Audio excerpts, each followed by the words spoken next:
और आगे बढ़ते हैं, बात करेंगे विधानसभा चुनावों की। कांग्रेस पार्टी विधानसभा चुनावों में व्यस्त है। राहुल गांधी लगातार प्रधानमंत्री नरेंद्र मोदी पर तंज कस रहे हैं, लेकिन इसी बीच ईडी की तरफ से बड़ी कार्रवाई की गई है। 750 करोड़ से ज्यादा की संपत्ति ईडी की तरफ से नेशनल हेराल्ड केस में जब्त की गई है। अब इससे राहुल गांधी, सोनिया गांधी और कांग्रेस पार्टी की मुश्किलें कैसे और कितनी बढ़ेंगी, दिखाते हैं आपको इस रिपोर्ट के जरिए।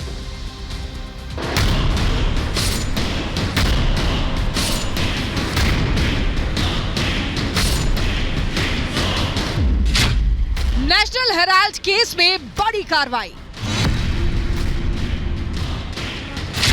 सोनिया राहुल पर पड़ेगी भारी। 751 करोड़ के घोटाले का हिस्सा क्या दे पाएगी कांग्रेस कोई जवाब?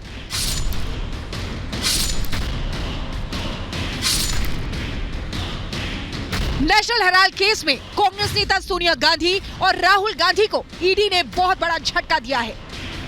ईडी ने यंग इंडिया और नेशनल हेराल्ड की parent company associated journals limited यानी एजेएल की 751 करोड़ से ज्यादा की संपत्ति जब्त कर ली है।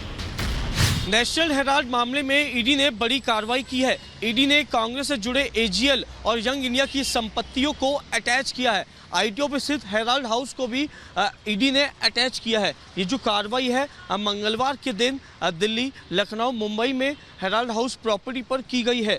लगभग जो कीमत है 751 करोड़ रुपए की संपत्ति को मनी लॉन्ड्रिंग के तहत ईडी ने जब्त किया है। साथ ही आपको बता दें, जो कार्रवाई है मंगलवार के दिन देश भर के अलग अलग राज्यों में की गई है।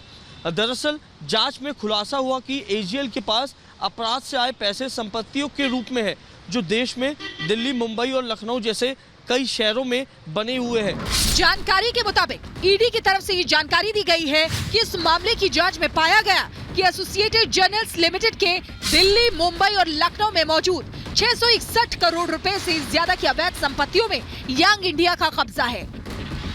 और इसके अलावा एजीएल ने इसमें 90 करोड़ रुपए से ज्यादा की अघोषित आय भी निवेश की हुई है, जिसके बाद ईडी ने इस मामले में कार्रवाई करते हुए इन प्रॉपर्टी को जब्त कर लिया।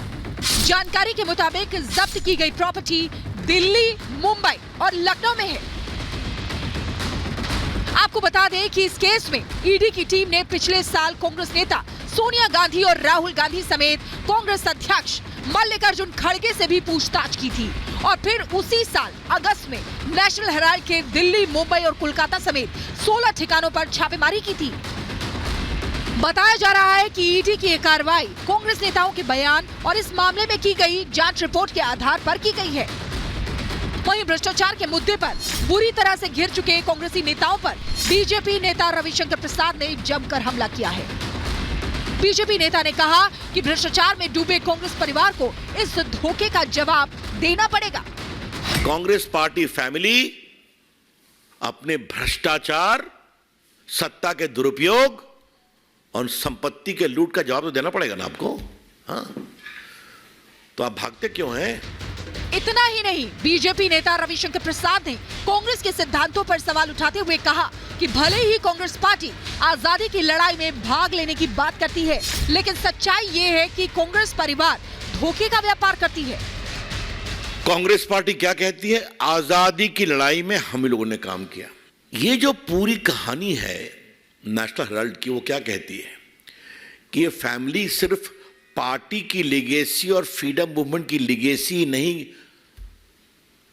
कंट्रोल करती है, जो उस फ्रीडम मूवमेंट की जो प्रॉपर्टी लेगेसी है, मूवेबल प्रॉपर्टी है, इमूवेबल प्रॉपर्टी है, उसको भी अपना पर्सनल प्रॉपर्टी बनाती है।